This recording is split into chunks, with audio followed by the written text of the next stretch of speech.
what is going to be the outlook of precious metals for the month of March, and what you guys should be doing, what are the major events, what are the major triggers, what can be the possible range, and how you should approach the market. So सबसे पहले हम देखेंगे कि precious metal market में हमने एक बड़ा तेज़ी आते हुए देखा था फरवरी महीने में। फिर से गोल्ड और सिल्वर दोनों में, जब हमने जनवरी में जो फॉल देखा था गोल्ड और सिल्वर में, जहाँ पे सिल्वर ने लो मारा था $64 का, और जहाँ पे गोल्ड ने तकरीबन लो मारा था $4,700 का। उसके बाद हमने एक नॉन स्टॉप तेज़ी आते हुए देखी है। सिल्वर $64 से बढ़ के ऑलमोस्ट $94.5 $95 तक चला गया, और जहाँ तक गोल्ड की बात करेंगे तो गोल्ड भी ऑलमोस्ट $5,500 तक चला गया।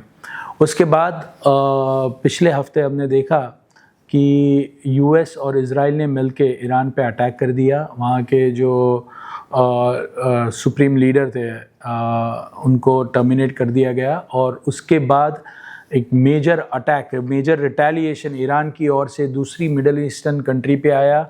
स्ट्रेट ऑफ हॉर्मुज़ जो क्रिटिकल माना जाता है कमोडिटी ट्रेड के लिए, उसको ब्लॉक किया गया ईरान द्वारा, ईरान के गार्ड्स द्वारा। सो पूरा केओस, सो ग्लोबल मार्केट्स टर्मोइल पे आ गए। ब्रेंट क्रूड के प्राइसेस $65 से बढ़ के सीधे $20 तकरीबन ब्रेंट क्रूड ऑयल बढ़ गया, और वर्ल्ड के सभी स्टॉक मार्केट कोलैप्स होने लगे।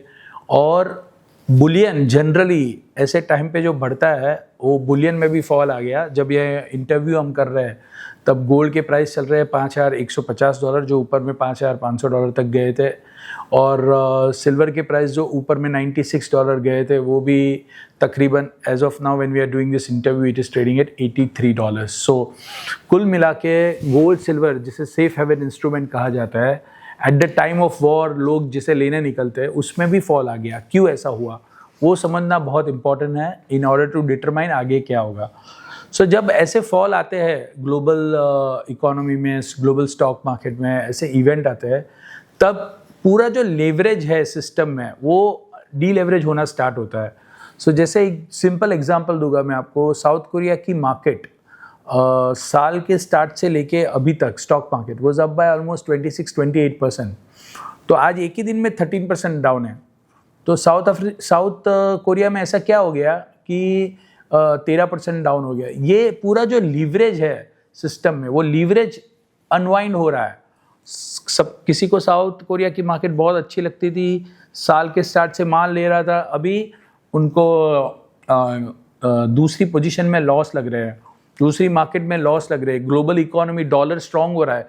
सो आज वॉर के कारण हो क्या रहा है कि सब लोग पैसे निकाल के फिर से डॉलर बाय कर रहे हैं, क्योंकि आगे जाके इन्फ्लेशन बढ़ेगा। वॉर के कारण इन्फ्लेशन बढ़ेगा तो रेट कट नहीं होगा, रेट कट नहीं होगा तो धीरे धीरे रेट हाइक करने के लिए प्रेशर बढ़ेगा। अगर ब्रेंट क्रूड ऑयल $85 से $100 हो जाता है तो और वर्ल्ड की हालत ख़राब होगी। तो ये सब नैरेटिव, फियर से ये सब नैरेटिव बिल्ड होना स्टार्ट हो रहा है, और साथ में लोग अपनी पोजीशन अनवाइंड कर रहे हैं। सो एज ऑफ नाउ जब डीलेवरेजिंग प्रोसेस चालू है तो वो टाइम पे गोल्ड और सिल्वर भी तेज़ी से नहीं बढ़ सकते हैं। गोल्ड और सिल्वर भी यहाँ पे कंसोलिडेट करके नीचे आएंगे, और मुझे लग रहा है जब तक कोई सॉल्यूशन नहीं निकलता है, कोई क्लैरिटी नहीं आती है ऑफ ऑन गोइंग वॉर, कब, मेरे हिसाब से ये वॉर में सबसे बड़े दो चीज़ जो फैक्टर देखना है। The longer this war continuous with the blockage of straight of Hormuz, the longer that blockage continues, the higher the inflationary expectation will be, or if the higher inflationary expectation are there, then interest rates will again go up. If the expectation of interest rate going up is high, then the US dollar will strengthen, and if the US dollar strengthens, then gold and silver will eventually stay under pressure. So this is the narrative. So कोई भी spike आती है $5,300 $5,350 COMEX पे, silver फिर से $90 $91, ये सब levels पे बिकवाली करके काम करना चाहिए। Silver can eventually test $75 on COMEX, gold can eventually test $4,900 on COMEX. So India में silver should translate into somewhere between 245 to 240 conservatively. और जहाँ तक गोल्ड की बात करेंगे, the gold can test around levels of 155 to 150। That kind of level is very much achievable in the month of March. और ज़्यादा buying नहीं करनी चाहिए, अभी थोड़ा रुकना चाहिए। Let the prices consolidate, let the prices जो भी बढ़ता है उसमें आप बेच के काम कीजिए।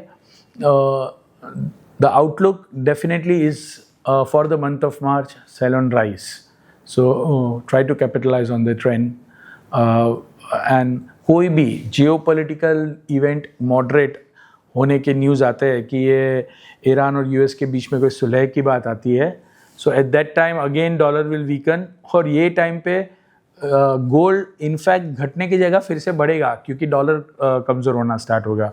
तो सब जो ट्रेडिशनल इकोनॉमिक थियरी के हिसाब से कुछ काम नहीं हो रहा है, नई इकोनॉमिक थियरी के हिसाब से मार्केट को आप समझिए और then you try to position yourself for the up और the down move. So view is definitely sell on rise for the month of March.